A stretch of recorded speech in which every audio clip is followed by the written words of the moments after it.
This gent just looped a couple of rounds at Winged Foot, side of the United States Open.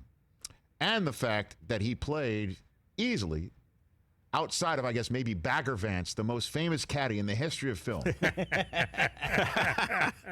Nice. Wearing his Bushwood Country Club hat while looping, where he looped as a young man himself. The actor who played Danny Noonan from Caddyshack, Michael O'Keefe, here on the Rich Eisen Show. How's that for an intro, Michael? Oh my God! I'm gonna memorize it and put it on a card to hand to friends. I mean, it was great seeing you out there with the Bushwood Country Club lid. Walk me through how you. Well, I know you wrote an article for golf.com essentially saying that you're up for looping this week and you got on the bag. So walk me through all this, Michael. Well, it was just kind of a lark. It's the 40th anniversary of the film being released, and golf.com said, "Do you want to write something?" And I thought, I do know the Winged Foot. I did train there when I was getting ready to make Caddyshack. I spent about 6 weeks up there with the pro at the time, Tom Neoporti, his son Joe, and their assistant Dave Scholes, and they just kind of helped me get my swing together. And so I felt like, what have I got to lose? And I also thought my chances were about as likely as Carl Spackler winning the Masters. Right.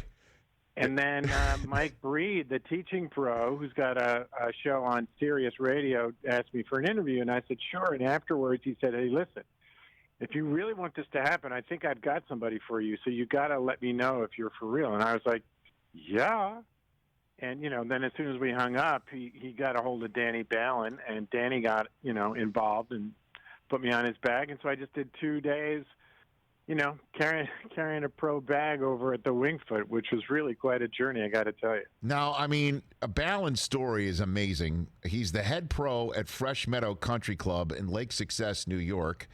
And because of the pandemic, the PGA Championship, as well as the U.S. Open, said, we're just going to take the top 3 from the list of the PGA Club Pro Player of the Year list of last year, and he got in both tournaments because of it, and that's right. how you wound up with him looping. It's a fluke year. I think one of the reasons I think this story took off and got legs was because there's this, we've all been quarantined for 6 months, and sports are just kind of coming back, but the lack of the gallery in golf, the lack of fans in any of the other sports, I think, is daunting for people, and they're looking for some kind of, way to get inspired the way we do when we watch sports. And this story, I think, is somewhat connected to stories like Francis Ouimet winning the 1913 U.S. Open as a caddy at the Brookline Country Club, or Greg Puga, the great caddy from East L.A. who caddies up at Bel Air, getting into the Masters in 2000. After winning the Mid-Am. Those types of stories, I think, spark the imagination, and I think Caddyshack and Danny Noonan just kind of tick that box for people. Hey, you watched all the way to the end. Thanks for that. Watch more right here.